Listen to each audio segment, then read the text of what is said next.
ត្រូវមកជួបរៀមរាស្គាល់មកមានតែទឹកភ្នែកពន់រែកតែរឿងឈឺក្បាលសូភ័ក្រមង្គលគ្រួសា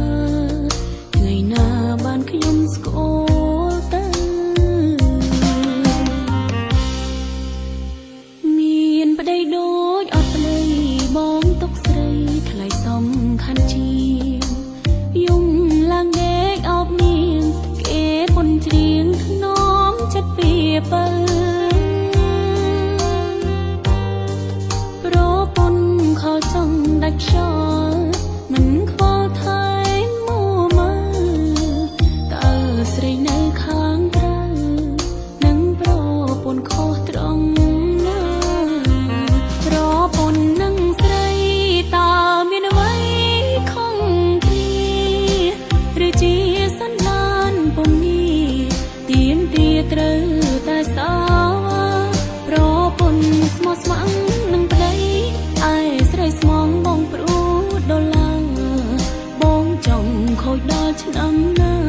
តើពេលណាសប្បាយใจចង់ផ្ដាំទៅស្រីប្តីខ្ញុំបានសុខហើយកុំមកឌឺឆាតមកផ្លែផ្កាបាញ់ឈឺខ្ញុំមិនព្រឺឆ្លោះនឹងស្រីអន់សូម្បីតែប្តីខ្លួនឯងរកខ្លួនឯងមិនបានផងកំពីនឹងតាមតបស្នងស្រីយកប្តីគេដូច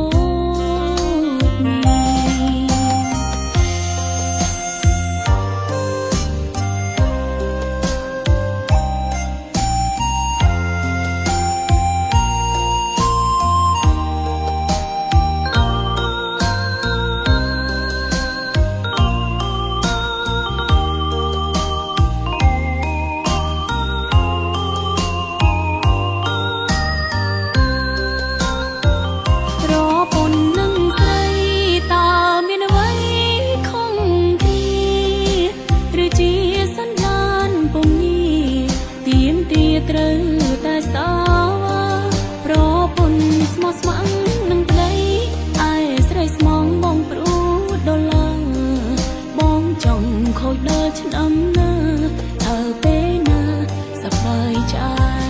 ចង់ផ្ដាំទៅស្រីប្តីខ្ញុំបានសុខហើយកុំមកឌឺឆាតមកផ្លែផ្កាបាញ់ឈឺខ្ញុំមិនព្រឺឆ្លោះនឹង